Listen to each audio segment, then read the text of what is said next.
నేను ఎక్కడి నుంచో వచ్చానో ఒక్కసారి దర్శనం ఇమ్మన్నారు. దేవుడు ఎక్కడికి పారిపోళ్లే, రేపు చూడండి. ఆయన అదే ముఖపంటమంలో కూర్చుని అక్షయలింగ విభో అని కీర్తన మొదలెట్టారు. రాళ్లు కరిగిపోయేటట్టుగా పాడుతున్న ఆ పాటకి భక్తులు, ఊళ్ళో వాళ్ళు, అర్చకుడు కూడా అలా నిలబడిపోయారు. ఆయన ఆలయం వంక చూసి అక్షయలింగ విభో అని కీర్తన చేస్తే ఆఖరణ కీర్తన పూర్తి చేసేటప్పటికీ ఆలయం తాళాలు ఊడిపోయి తలుపులు తెరుచుకుని శివలింగ దర్శనం అయింది. అప్పుడు అక్కడ ఉన్న వాళ్ళందరూ ఆయన కాళ్ళ మీద పడ్డారు.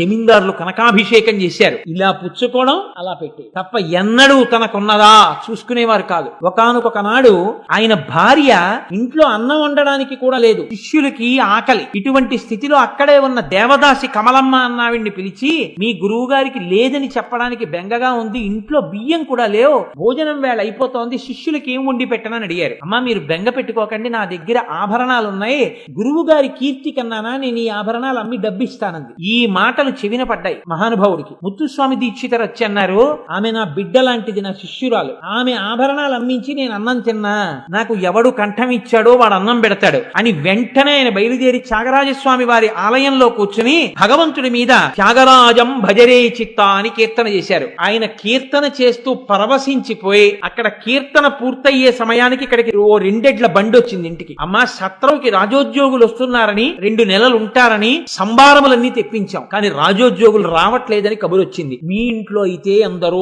విద్యార్థులు సంగీతం నేర్చుకుని అన్నం తింటారు, దీక్షితరు వారికి ఇచ్చేద్దామని తీసుకొచ్చామమ్మా, ఈ సంభారాలు దింపండి అని ఇంట్లో పెట్టి వాళ్ళు వెళ్ళిపోయారు. దీక్షితరు వారి కీర్తన చేసి ఇంటికి వచ్చారు. 2 నెలలకి సరిపడ సామాగ్రి సత్రం వారు తెచ్చి ఇచ్చారన్నారు. అడిగితే సత్రం వారు అన్నారు, మాకేం తెలిసి విషయం మాకు తెలియదు. దీక్షితరు వారు వెంటనే మళ్ళీ త్యాగరాజస్వామి వారి గుడికి వెళ్లి త్యాగరాజస్వామి వారికి, త్యాగరాజస్వామి వారు అంటే పరమశివుడు, అక్కడ మళ్లీ కీర్తన చేసి ఆయనకి కృతజ్ఞతలు ఆవిష్కరించారు. అంతటి మహానుభావుడు. ఒకానొక నాడు శరభోజీ మహారాజు గారికి ముత్తుస్వామి దీక్షితర్ అంటే ఎంతో ప్రేమ.